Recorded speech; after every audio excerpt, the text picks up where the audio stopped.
নমস্কার বন্ধুরা, তোমাদের প্রত্যেককে স্বাগত। তো তোমরা যারা ডব্লিউবিপি এসআই এবং রাজ্যের সমস্ত কম্পিটিটিভ পরীক্ষার জন্য প্রস্তুতি নিচ্ছ, তাদের জন্য ভীষণই হেল্পফুল আজকের এই ক্লাসটি, যেখানে কিন্তু তোমরা পেয়ে যাবে ইম্পর্টেন্ট কিছু প্রশ্ন।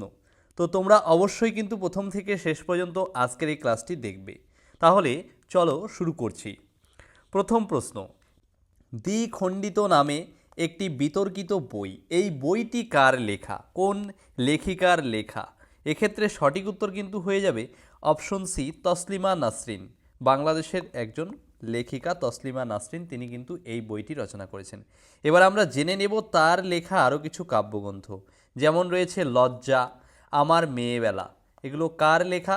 এগুলো কিন্তু তসলিমা নাসরিনের লেখা। আচ্ছা চলো পরবর্তী প্রশ্ন, ডবল ফল্ট কোন খেলার সাথে জড়িত? ডবল ফল্ট এই শব্দটি, এটি কিন্তু লন টেনিস খেলার সঙ্গে যুক্ত একটি শব্দ। এবার দেখো খেলা রিলেটেড আরও কিছু শব্দ আমরা জেনে নেব। পরীক্ষায় কিন্তু এই ধরনের প্রশ্নগুলো আসে, যেমন ক্রিকেট খেলার সঙ্গে যুক্ত শব্দগুলো যেমন রয়েছে ডাক, গুগলি, স্ট্যাম্প, বিমার ইত্যাদি কিন্তু রয়েছে। তবে দেখো হকি খেলার সঙ্গে যুক্ত শব্দ snapshot, boarding, face of. Football খেলার সঙ্গে যুক্ত শব্দ যেমন রয়েছে ব্যাকপাস, অফসাইড এবং ড্রামি রান ইত্যাদি কিন্তু রয়েছে। আচ্ছা, উত্তরপ্রদেশের রাজধানীর নাম কি? এটাও সঠিক উত্তর হয়ে যাবে অপশন ডি, লখনৌ। এবার দেখো এই যে লখনৌ শহরটি, এটি গোমতী নদীর তীরে অবস্থিত। মনে রাখবে নদীকেন্দ্রিক শহরগুলো কিন্তু পরীক্ষায় আসে। আচ্ছা পরবর্তী প্রশ্ন দেখো, ভারতে কোন মাসে আউশ ধান রোপণ করা হয়ে থাকে? ভারত হচ্ছে কৃষিকেন্দ্রিক দেশ, তো এখানে তিন ধরনের ধান চাষ করা হয়ে থাকে, আউশ, আমন, বোরো। এবং আউশ ধান কিন্তু দেখবে মার্চ এবং জুন মাসে সাধারণত কিন্তু রোপণ করা হয়ে থাকে। এবং দেখো জেনে নিব কোন সময়ে কাটা হয়, সেপ্টেম্বর অক্টোবর মাসে কিন্তু কাটা হয়। এই প্রশ্নটা কিন্তু প্রিভিয়াস ইয়ার্স ডব্লিউবিপি কোশ্চেনে কিন্তু এসেছে। পরবর্তী প্রশ্ন দেখো, ভারতের রাজ্যগুলির রাজ্যপালেরা নিযুক্ত হন কার দ্বারা? এক্ষেত্রে সঠিক উত্তর হয়ে যাবে ভারতের রাষ্ট্রপতি দ্বারা। অপশন সি হচ্ছে সঠিক উত্তর। এবার এই যে দেখো ভারতের রাষ্ট্রপতি যে রাজ্যপালকে নিযুক্ত করে কোন সংবিধানের ধারা অনুযায়ী? এটা হচ্ছে সংবিধানের 155 নং ধারা, যেখানে কিন্তু ভারতের রাষ্ট্রপতি রাজ্যের রাজ্যপালকে কিন্তু নিযুক্ত করে থাকে। পরবর্তী প্রশ্ন দেখো, কোন রাজ্য প্রথম 100% এলপিজি সংযোগের ব্যবস্থা করেছে? এলপিজি, যার সম্পূর্ণ নাম হচ্ছে লিকুইফাইড পেট্রোলিয়াম গ্যাস, এই যে ব্যবস্থা করেছে কিন্তু হিমাচল প্রদেশ সরকার। পরবর্তী প্রশ্ন দেখো, ফিরোজ শাহ কোটলা ময়দান বা ক্রিকেট স্টেডিয়ামটি কোথায় অবস্থিত? দেখো অপশনগুলোর মধ্যে এক্ষেত্রে সঠিক উত্তর হচ্ছে অপশন এ, দিল্লিতে। দিল্লিতে কিন্তু এই ক্রিকেট স্টেডিয়াম কিন্তু অবস্থিত। এছে মুম্বাইয়ের ওয়াংখেড়ে স্টেডিয়াম, কলকাতার ইডেন গার্ডেন স্টেডিয়াম, এগুলো কিন্তু রয়েছে। পরবর্তী প্রশ্ন দেখো, ইতিহাস থেকে কোশলের বর্তমান নাম কি? কোশল হচ্ছে একটি ষোড়শ মহাজনপদের মধ্যে একটি। এই যে কোশল, এর বর্তমান নাম হচ্ছে অযোধ্যা। কোথায় অবস্থিত? এটি কিন্তু উত্তরপ্রদেশ রাজ্যে কিন্তু অবস্থিত। আচ্ছা, এবার আরও কিছু জায়গা এবং তাদের বর্তমান নাম কিন্তু আমরা জেনে নেব। প্রত্যেকটি নাম কিন্তু ইম্পর্টেন্ট। যেমন দেখো পাটলিপুত্রের বর্তমান নাম কি? পাটনা, বিহারে অবস্থিত। মৎস্যর বর্তমান নাম কি? দেখো জয়পুর। মাদ্রাজের বর্তমান নাম রয়েছে তামিলনাড়ু। কাশীর বর্তমান নাম বারাণসী। মগধের বর্তমান নাম দক্ষিণ বিহার। কলিঙ্গর হচ্ছে উড়িষ্যা। মহীশূরের রয়েছে কর্ণাটক এবং দাক্ষিণাত্যের বর্তমান নাম হচ্ছে দক্ষিণ ভারত। প্রত্যেকটি নাম কিন্তু মনে রাখবে। পরবর্তী প্রশ্ন দেখো, বেঙ্গল হরকড়া একটি দৈনিক সংবাদপত্র। এই যে বেঙ্গল হরকড়া সংবাদপত্র, এটির প্রবর্তক কে? দেখো অপশনগুলোর মধ্যে সঠিক উত্তর অপশন এ, ঈশ্বরচন্দ্র গুপ্ত কিন্তু এই পত্রিকার প্রবর্তক। এবার আমরা জেনে নেব আরও কিছু পত্রিকা এবং তাদের প্রবর্তকের নাম। যেমন দেখো সন্দেশ পত্রিকার প্রবর্তক হচ্ছে নলিনী দাস। বঙ্গলক্ষ্মী রয়েছে গুরুসদয় দত্ত। বঙ্গদর্শনের বঙ্কিমচন্দ্র চট্টোপাধ্যায়। তত্ত্ববোধিনী পত্রিকার রয়েছে ঈশ্বরচন্দ্র গুপ্ত। সংবাদ প্রভাকরের রয়েছে ঈশ্বরচন্দ্র গুপ্ত। বেঙ্গল গেজেট পত্রিকার রয়েছে জেম অগাস্টাস। সমাচার দর্পণের রয়েছে জন ক্লার্ক মার্শম্যান। এরা হচ্ছে এই সমস্ত সংবাদপত্রের প্রবর্তকের নাম। প্রত্যেকটি নাম কিন্তু আমাদেরকে মনে রাখতে হবে। পরবর্তী প্রশ্ন দেখো, অমর্ত্য সেন ভারতীয় অর্থনীতিবিদ। এই অমর্ত্য সেন ভারতের অর্থনৈতিক উন্নতিতে কিসের উপর জোর দেওয়ার কথা বলেছে? দেখো অপশনগুলোর মধ্যে সঠিক উত্তর হচ্ছে অপশন বি, শিক্ষা। শিক্ষা হচ্ছে জাতির মেরুদণ্ড, তাই শিক্ষা উন্নতি হলে সমস্ত দিক উন্নতি হবে। তাই তিনি কিন্তু শিক্ষা উন্নতির কথা কিন্তু বলেছে, মনে রাখবে। এবার এই যে অমর্ত্য সেন, এই অমর্ত্য সেন বলেছেন দেশে নারী শিক্ষার বিকাশ বাড়লে জন্মহার কমবে। অর্থাৎ দেশের জন্মহার কমলে কিন্তু দেশের শিক্ষার বিকাশ আপনা আপনি বৃদ্ধি পাবে, তিনি কিন্তু এটি কিন্তু বলেছেন। পরবর্তী প্রশ্ন দেখো, কি নিয়ে থমাস কাপের প্রতিযোগিতা হয়ে থাকে? এই যে থমাস কাপ, এই থমাস কাপ হচ্ছে ব্যাডমিন্টন খেলার সঙ্গে যুক্ত। এটি কিন্তু ছেলেদের ব্যাডমিন্টন কাপ বা প্রতিযোগিতার একটি আসর, সেটা হচ্ছে নাম কি থমাস কাপ। অপশন এ হচ্ছে সঠিক উত্তর। পরবর্তী প্রশ্ন দেখো কি রয়েছে, শান্তিপূর্ণ জালিয়ানওয়ালাবাগের বিপুল জনতার মধ্যে জেনারেল ডায়ার কেন গুলি চালিয়েছেন? জেনারেল ডায়ারের নির্দেশে কিন্তু জালিয়ানওয়ালাবাগের কিন্তু গুলি চালানো হয়েছে। তার কারণটা কী ছিল দেখো অপশনগুলোর মধ্যে, আগে অপশনগুলো আমরা ভালো করে পড়ে নিব। তার মধ্যে দেখো রয়েছে ভারতীয়দের শাস্তি দেওয়ার জন্য, সামরিক বিধি ভঙ্গের জন্য, সন্ত্রাস ও ভয় সৃষ্টি করার জন্য, না জনতার ভিড় ছত্রভঙ্গ করার জন্য। এটার মূল কারণ হচ্ছে ভারতীয়দের মনে সন্ত্রাস এবং ভয় সৃষ্টি করার জন্য কিন্তু ড্রায়ার কিন্তু এই কাজটা কিন্তু করেছে। এবার এই যে জালিয়ানওয়ালাবাগের যে হত্যাকাণ্ড হয়েছিল, আমরা সালসহ মনে রাখবো। দেখো 1919 সালের 13ই এপ্রিল কিন্তু এই ঘটনাটি হয়েছিল। কোথায় হয়েছে? পাঞ্জাবের জালিয়ানওয়ালাবাগে কিন্তু এই ঘটনাটা হয়েছে, যেখানে কিন্তু বিপুল জনতার মিছিল শান্তিপূর্ণভাবে অস্ত্রহীনভাবে তারা কিন্তু একটা জমায়েত করেছিল, যেখানে কিন্তু জেনারেল ডায়ার সন্ত্রাস এবং ভয় সৃষ্টি করার জন্য কিন্তু গুলি চালিয়েছে। ঠিক আছে, এবং এই যে জালিয়ানওয়ালাবাগের যে হত্যাকাণ্ড হয়েছে, এরই প্রতিবাদে সৈফুদ্দিন কিচলু এবং সত্যপাল চৌধুরীর গ্রেপ্তারের প্রতিবাদে তারা কিন্তু এই মিছিল করেছিল। আচ্ছা, এই যে জালিয়ানওয়ালাবাগের হত্যাকাণ্ডে যে মিছিলটা হয়েছিল তার কারণটা কি দেখো, সৈফুদ্দিন কিচলু, সত্যপাল চৌধুরী, হ্যাঁ, ভারতীয় বিপ্লবী প্রতিবাদী, এদেরকে গ্রেপ্তার করা হয়েছিল বলে এই প্রতিবাদ কিন্তু করা হয়েছিল। বন্ধুরা, আরেকটি কথা, WBP constable, SI and KP constable অধ্যায়ভিত্তিক সেরা প্রস্তুতি নিতে আমাদের হোয়াটসঅ্যাপ নাম্বারে একবার হোয়াটসঅ্যাপ করে নাও। গণিত, ইংরেজি, জিকে, রিজনিং প্রত্যেকটা বিষয়ে একদম অধ্যায় ধরে ধরে বেসিক লেভেল থেকে একদম প্রথম থেকে ক্লাস করানো হবে। মাসিক কোনো বেতন নেই, পরীক্ষা পর্যন্ত সেরা গাইডেন্স পাবে নতুন সিলেবাস অনুযায়ী। Live class, recorded class plus PDF all পাবে। একবার পেমেন্ট করলেই যতদিন না চাকরি পাচ্ছ ক্লাস করতে পারবে। One time payment. 5 জন আলাদা আলাদা টিচার্সের মাধ্যমে তোমাদের প্রত্যেকটি সাবজেক্ট ধরে ধরে অঙ্ক একদম যারা কিছুই বুঝতে পারো না তাদের জন্য জলের মতো সহজ করে বুঝিয়ে দেওয়া হবে। আমাদের কলকাতা পুলিশের এসআইতে আমরা 95% হুবহু প্রশ্ন কমন দিয়েছি প্রমাণসহ। সেই কমনের প্রমাণ পেতে তোমরা জয়েন করে নাও আমাদের টেলিগ্রাম চ্যানেলে বেঙ্গলি নলেজ একাডেমিতে, লিঙ্ক ইন ডেসক্রিপশন। এটি আমাদের 7 নম্বর ব্যাচ। প্রথম 100 জন 30% ডিসকাউন্ট পাবে। প্রথম 100 জন 30% ডিসকাউন্ট পাবে। তাই ভাই, তোমার যদি একটি সিট এনি হাউ চাই, যেহেতু পশ্চিমবঙ্গ পুলিশ এবং কলকাতা পুলিশ দুটো ভ্যাকেন্সি বেরিয়েছে, তাই একটিতে না একটিতে কিন্তু তোমার হবেই এবার। যদি আমাদের কাছে প্রস্তুতি নাও, 95% হুবহু কমন দেওয়ার দায়িত্ব আমাদের। তোমরা শুধু পড়াশোনা করবে। তো প্রস্তুতি নিতে হলে কিন্তু স্ক্রিনে দেওয়া নাম্বারে একবার অবশ্যই হোয়াটসঅ্যাপ করে নাও।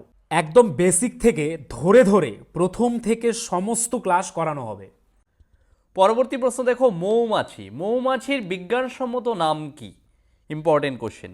দেখো অপশনগুলোর মধ্যে সঠিক উত্তর হচ্ছে অপশন বি, এপিস ইন্ডিকা হচ্ছে মৌমাছির বিজ্ঞানসম্মত নাম। এবার আরও কিছু নাম আমরা জেনে নেব।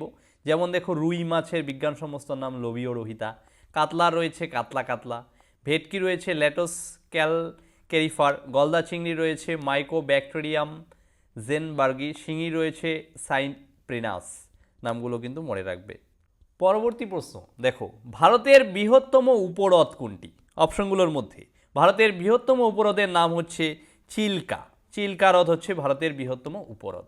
এই রিলেটেড কিছু ইম্পর্টেন্ট কি পয়েন্টস আমরা জেনে নেব। যেমন দেখো, ভারতের দীর্ঘতম খাল, সেটার নাম কি? রাজস্থান খাল বা ইন্দিরা গান্ধী ক্যানেল। এটা কিন্তু 989 কিমি জুড়ে রয়েছে। তারপরে দেখো, ভারতের দীর্ঘতম মন্দিরের বারান্দা রয়েছে রামেশ্বরমের অনাথস্বামী মন্দিরের বারান্দা, 1220 কিমি।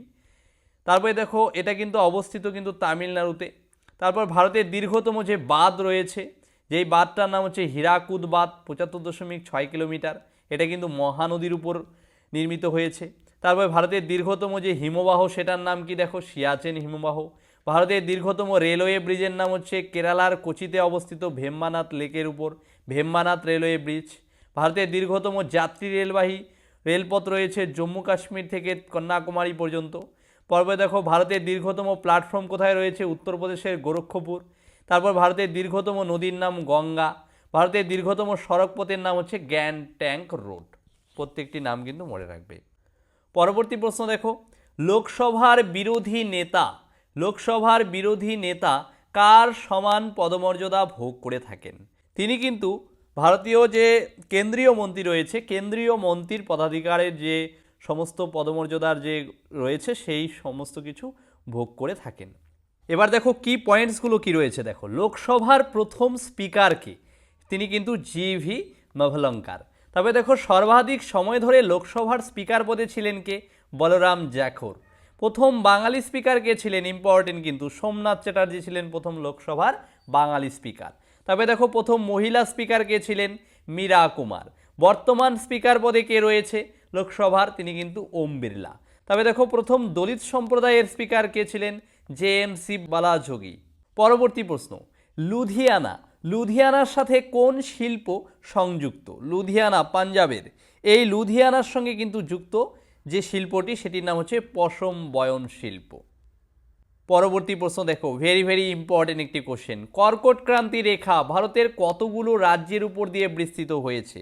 এটি কিন্তু ভারতে 8টি রাজ্যের উপর দিয়ে কিন্তু বিস্তৃতি হয়েছে। এবার জেনে নেব এই 8টি রাজ্য কী কী। দেখো কর্কট ক্রান্তি রেখা যে বিস্তৃত হয়েছে 8টি রাজ্য, তার মধ্যে প্রথম যে রাজ্যটি সেটার নাম হচ্ছে গুজরাট, আর যে জায়গাটা স্পেসিফিকের উপর দিয়ে বিস্তৃত হয়েছে তার নাম হচ্ছে জাজদান। এবার দেখো আরও 7টি রাজ্য আমরা জেনে নেব, যেমন রয়েছে কি কি দেখো, রাজস্থানের কালিঞ্জরের, মধ্যপ্রদেশে রয়েছে সাজাপুর, ছত্তিশগড়ের সোনাহাট, ঝাড়খণ্ডের লোহারদাগা, পশ্চিমবঙ্গের কৃষ্ণনগর নদিয়া, ত্রিপুরার উদয়পুর, মিজোরামের হচ্ছে চম্পাই। আচ্ছা পরবর্তী প্রশ্ন দেখো, পশ্চিমবঙ্গে প্রথম যুক্তফ্রন্ট সরকারের মুখ্যমন্ত্রী কে ছিলেন? দেখো যুক্তফ্রন্ট সরকারের মুখ্যমন্ত্রী, এক্ষেত্রে সঠিক উত্তর অপশন বি, অজয় কুমার মুখোপাধ্যায়, তিনি কিন্তু। আচ্ছা পশ্চিমবঙ্গের প্রথম মুখ্যমন্ত্রীর নাম কি? দেখো প্রফুল্ল ঘোষ। প্রশ্নটি আসে পরীক্ষায়, পশ্চিমবঙ্গের প্রথম মুখ্যমন্ত্রীর নাম হচ্ছে প্রফুল্ল ঘোষ, মনে রাখবে। পরবর্তী প্রশ্ন, ভারতের একক বৃহত্তম শিল্পের নাম কি? ভারতের এককভাবে বৃহত্তম শিল্পের নাম হচ্ছে গিয়ে কার্পাস বয়ন শিল্প, মনে রাখবে। অপশন বি হচ্ছে সঠিক উত্তর। তারপরে দেখো আরও কিছু শিল্প এবং শিল্প কেন্দ্রগুলো কোথায় অবস্থিত সেগুলো আমরা জেনে নিব। রেল ইঞ্জিন নির্মাণ শিল্প কেন্দ্র রয়েছে কোথায়? পশ্চিমবঙ্গে যেমন চিত্তরঞ্জনে, ঝাড়খণ্ডে রয়েছে জামশেদপুরে, এছাড়া উত্তরপ্রদেশের বারাণসীতে। অটোমোবাইলে রয়েছে জামশেদপুর, কলকাতা, মাদ্রাস এবং মুম্বাইতে। বিমান নির্মাণ শিল্প রয়েছে বেঙ্গালুরু, নাসিক, কানপুর এবং হায়দ্রাবাদে। জাহাজ নির্মাণ শিল্প দেখো কোথায় রয়েছে? বিশাখাপত্তনম, কোচিন। বাইসাইকেল নির্মাণ শিল্প রয়েছে চেন্নাই, আসানসোল, ফরিদাবাদ, গুয়াহাটি, কানপুরে। এবং ভারী ইঞ্জিনিয়ারিং শিল্প রয়েছে কিন্তু রাঁচিতে। পরবর্তী প্রশ্ন দেখো, নেতাজি দ্য ফরগেটেন হিরো এই চলচ্চিত্রের পরিচালক কে? দেখো এই চলচ্চিত্রের পরিচালক হচ্ছে অপশন সি, শ্যাম বেনেগাল, সঠিক উত্তর। পরবর্তী প্রশ্ন দেখো, গৌতম বুদ্ধ কোন নদীর তীরে বোধিপ্রাপ্ত হয়েছে? তিনি যে নদীর তীরে সেটার নাম হচ্ছে নৈরঞ্জনা নদী। কোন নদী? নৈরঞ্জনা। এবার পরীক্ষার জন্য যে প্রশ্নগুলো ইম্পর্টেন্ট তার মধ্যে দেখো বৌদ্ধ 4টি সম্মেলন কিন্তু হয়েছে। এবার এই যে 4টা সম্মেলন হয়েছে সেটা আমরা কার আমলে হয়েছে, কোথায় হয়েছে, কত খ্রিস্টপূর্বাব্দে হয়েছে আমরা জেনে নেব। দেখো প্রথম বৌদ্ধ সম্মেলন যেটা কিন্তু 483 খ্রিস্টপূর্বাব্দে হয়েছে রাজগৃহতে এবং অজাতশত্রুর রাজত্বকালে কিন্তু হয়েছে। তারপরে দেখো দ্বিতীয় বৌদ্ধ সম্মেলন বৈশালীতে হয়েছে 383 খ্রিস্টপূর্বাব্দে, কালাশোকের সময় কিন্তু হয়েছিল। তৃতীয় বৌদ্ধ সম্মেলন এটি কিন্তু পাটলিপুত্রে হয়েছে, সভাপতি ছিলেন উদয়গুপ্ত এবং অশোকের রাজত্বকালে কিন্তু এটি হয়েছে, সাল ছিল 72 খ্রিস্টাব্দে। পরবর্তী দেখো চতুর্থ সম্মেলন, শেষ সম্মেলন বৌদ্ধ সম্মেলন, এটি কাশ্মীরে হয়েছে, মতান্তরে জলন্ধরে হয়েছে। এর সভাপতি ছিল বশিমুত্র এবং সম্রাট কনিষ্কের আমলে কিন্তু এই চতুর্থ বৌদ্ধ সম্মেলন কিন্তু হয়েছিল। পরবর্তী প্রশ্ন দেখো, ঝুম বলতে কি বোঝায়? দেখো ঝুম বলতে বোঝায় এক ধরনের চাষ, ধান চাষের সঙ্গে কিন্তু যুক্ত, বিশেষ করে পাহাড়ি অঞ্চলে এই ধরনের ঝুম চাষ কিন্তু করা হয়ে থাকে। পরবর্তী প্রশ্ন দেখো, ভারতে কোন রাজ্যের উপকূল রেখা দীর্ঘতম? সেটা হয়ে যাবে অপশন এ, সঠিক উত্তর গুজরাট রাজ্যে। এবার এই যে গুজরাট রাজ্যের উপকূল রেখা বরাবর দীর্ঘতম উপকূল রেখা যে রয়েছে সেটা হচ্ছে 1600 কিলোমিটার জুড়ে। ভারতের মূল ভূখণ্ডের উপকূল রেখা কিন্তু রয়েছে 6100 কিমি, তার মধ্যে গুজরাটেই রয়েছে দেখো 1600 কিমি। আচ্ছা, পরবর্তী প্রশ্ন দেখো, কোন উদ্ভিদের শস্য এন্ডোস্পার্ম থেকে তেল পাওয়া যায়? কোন উদ্ভিদের শস্য যেটার নাম হচ্ছে এন্ডোস্পার্ম, যা থেকে তেল পাওয়া যায়? এক্ষেত্রে সঠিক উত্তর অপশন বি, সেটা হচ্ছে নারকেল। নারকেলের শস্য থেকে কিন্তু তেল পাওয়া যায়, যেটা কিন্তু এন্ডোস্পার্ম নামে পরিচিত। শাকত্বক বা ফলত্বকগুলো আমরা জেনে নেব। যেমন পেঁপের রয়েছে মেসোকার্প, কলার রয়েছে মেসোকার্প, যে অংশটা আমরা খেয়ে থাকি, আমেরও মেসোকার্প, তরমুজের রয়েছে এন্ডোস্কার্প, শশার রয়েছে এন্ডোস্কার্প এবং বীজ, আপেলের রয়েছে থ্যালামাস, খেজুরের রয়েছে হচ্ছে পেরিক্রাপ, যে অংশটা আমরা খেয়ে থাকি ফলের, সেই অংশটাকেই বলা হয়ে থাকে শাকত্বক। পরবর্তী প্রশ্ন দেখো, বরোদা। বরোদা শহরের নতুন নামকরণ কি হয়েছে? বরোদা শহরের নতুন নামকরণ কিন্তু করা হয়েছে, ভদোদরা হচ্ছে বরোদা শহরের নতুন নাম। এবার আরও কিছু নতুন নামকরণের সঙ্গে যুক্ত জেনে নেব। যেমন দেখো, ক্যানিং বলা হয়ে থাকে ক্যানিংকে সুন্দরবনের প্রবেশদ্বার, দার্জিলিংকে বলা হয়ে থাকে দেখো পাহাড়ের রানী, মুসৌরিকে বলা হয়ে থাকে পর্বতের রানী, পুনেকে বলা হয়ে দাক্ষিণাত্যের রানী, কোচিকে বলা হয়ে থাকে আরব সাগরের রানী, কলকাতাকে বলা হয়ে থাকে প্রাসাদনগরী, জয়ের শহর কিন্তু বলা হয়ে থাকে হাওড়াকে, ভারতের গ্লাসগো এবং ভারতের শেফিল্ড কিন্তু বলা হয়ে থাকে হাওড়া শহরকে। এবং দেখো, পশ্চিমবঙ্গের ধানভান্ডার বলা হয়ে থাকে বর্ধমানকে, পশ্চিমবঙ্গের রুর বলা হয় দুর্গাপুরকে, ভারতের অক্সফোর্ড মনে রাখবে নবদ্বীপকে কিন্তু বলা হয়ে থাকে। পরবর্তী প্রশ্ন দেখো, কোন চোল রাজা বাংলাদেশ আক্রমণ করেছেন? এক্ষেত্রে সঠিক উত্তর হয়ে যাবে অপশন বি, রাজেন্দ্র চোল। তিনি কিন্তু বাংলাদেশ আক্রমণ করেছিলেন তার সময়ে। এইবার এই যে রাজেন্দ্র চোল, প্রথম রাজেন্দ্র চোল 1014 থেকে 1044 খ্রিস্টাব্দে বাংলার রাজা প্রথম মহিপাল এবং পূর্ব বাংলার গোবিন্দচন্দ্রকে কিন্তু পরাজিত করেছেন। পরবর্তী প্রশ্ন দেখো, কোনটি সব থেকে হালকা গ্যাস? কোনটি সব থেকে হালকা গ্যাস? এক্ষেত্রে অপশনগুলোর মধ্যে সঠিক উত্তর হয়ে যাবে অপশন বি, হাইড্রোজেন। সব থেকে হালকা গ্যাসের নাম হচ্ছে কি হাইড্রোজেন। এবার আরও কিছু জেনে নেব। যেমন দেখো, ওয়াটার গ্যাসের উপাদান হিসেবে কি কি রয়েছে দেখো, কার্বন মনোক্সাইড, হাইড্রোজেন। প্রডিউসার গ্যাসে কোন কোন উপাদান পাওয়া যায় দেখো, নাইট্রোজেন, কার্বন মনোক্সাইড। কোল গ্যাসে যে উপাদানগুলো পাওয়া যায়, hydrogen, methane, carbon monoxide, ethylene, acetylene, benzene. সিএনজিতে পাওয়া যায় দেখো মিথেন, এবং প্রাকৃতিক গ্যাস হিসাবে মিথেন কিন্তু রয়েছে। আচ্ছা, পরবর্তী প্রশ্ন দেখো, ভারতের পরিকল্পিত অর্থনীতির কথা কে প্রথম বলেছেন? এক্ষেত্রে সঠিক উত্তর হয়ে যাবে অপশন সি, দাদাভাই নওরোজি। তিনি কিন্তু বলেছেন পরিকল্পিত অর্থনীতির কথা। তার পরবর্তী প্রশ্ন দেখে, একটি উভয়ধর্মী অক্সাইড কোনটি? অপশনগুলোর মধ্যে সঠিক উত্তর হচ্ছে ZnO, জিঙ্ক অক্সাইড। এটি হচ্ছে একটি উভয়ধর্মী অক্সাইড। এবার বিভিন্ন মৌল এবং তাদের রাসায়নিক সংকেতগুলো আমরা জেনে নেব।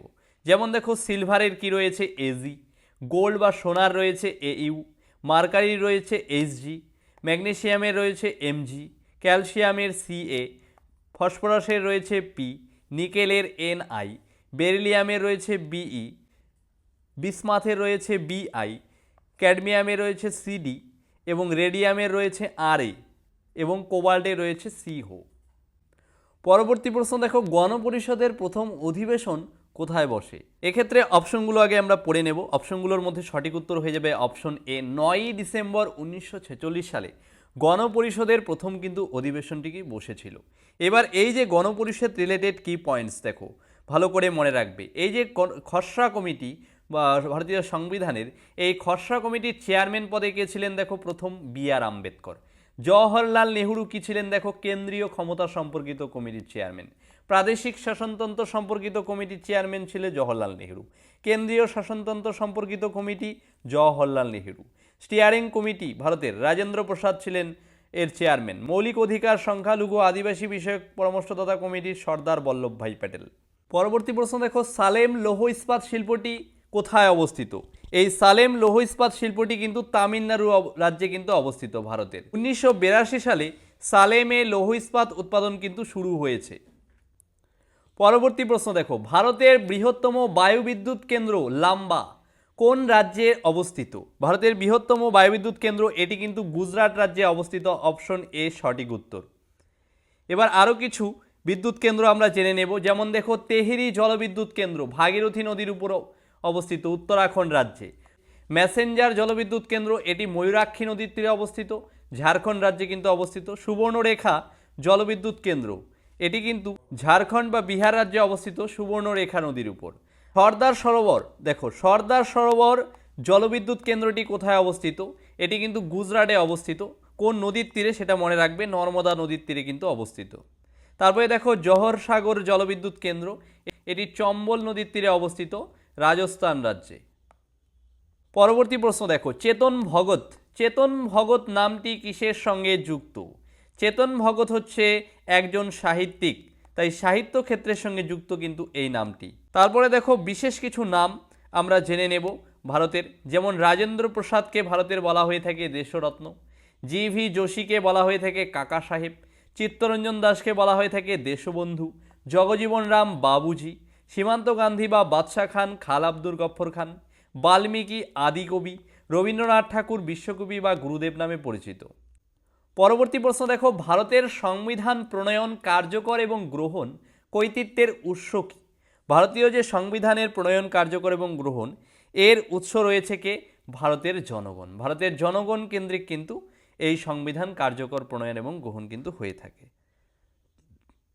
এবার দেখো এই যে সংবিধানের যে প্রস্তাবনা রয়েছে, এই প্রস্তাবনাতে কিন্তু উল্লেখ রয়েছে। পরবর্তী প্রশ্ন দেখো, পশ্চিমবঙ্গ, পশ্চিমবঙ্গ রাজ্যের লোকসভা কেন্দ্রের সংখ্যা কয়টি? পশ্চিমবঙ্গ রাজ্যে লোকসভা কেন্দ্রের সংখ্যা রয়েছে কিন্তু 42টি। লোকসভা নির্বাচন কিন্তু হচ্ছে, তাই এই তথ্যটি কিন্তু মনে রাখতে হবে এক্সাম ভিও পয়েন্ট থেকে। আরও কিছু রাজ্য এবং তাদের লোকসভা কেন্দ্রের সংখ্যা আমরা জেনে নেব, যেমন পশ্চিমবঙ্গের প্রতিবেশী রাজ্য বিহারের লোকসভা কেন্দ্র 40, কর্ণাটকে রয়েছে 20, কেরালাতে রয়েছে 20, মধ্যপ্রদেশে 29, ছত্তিশগড়ে রয়েছে 11। পরবর্তী প্রশ্ন দেখো, যে সাল পর্যন্ত কলকাতা ব্রিটিশ ভারতীয় সাম্রাজ্যের রাজধানী ছিল? এটা কিন্তু 1911 সাল হয়ে যাবে সঠিক উত্তর। এই যে 1911 সাল পর্যন্ত কলকাতা ভারতের রাজধানী ছিল, এটা কার আমলে ছিল? দেখো লর্ড হার্ডিঞ্জ এর আমলে 1911 সালের ডিসেম্বর মাসে যখন বঙ্গভঙ্গ রদ করা হয়, সেই সময় এই রাজধানী স্থানান্তরের কথা কিন্তু বলা হয় এবং কলকাতা থেকে দিল্লিতে কিন্তু রাজধানী স্থানান্তর করা হয়। এই ছিল তোমাদের আজকের এই ক্লাস, গুরুত্বপূর্ণ। তো তোমরা যারা ব্যাচে অ্যাডমিশন নিতে চাও তারা কিন্তু আর দেরি না করে অতি অবশ্যই কিন্তু স্ক্রিনে দেওয়া নম্বরে কিন্তু খুব তাড়াতাড়ি যোগাযোগ করে নেবে।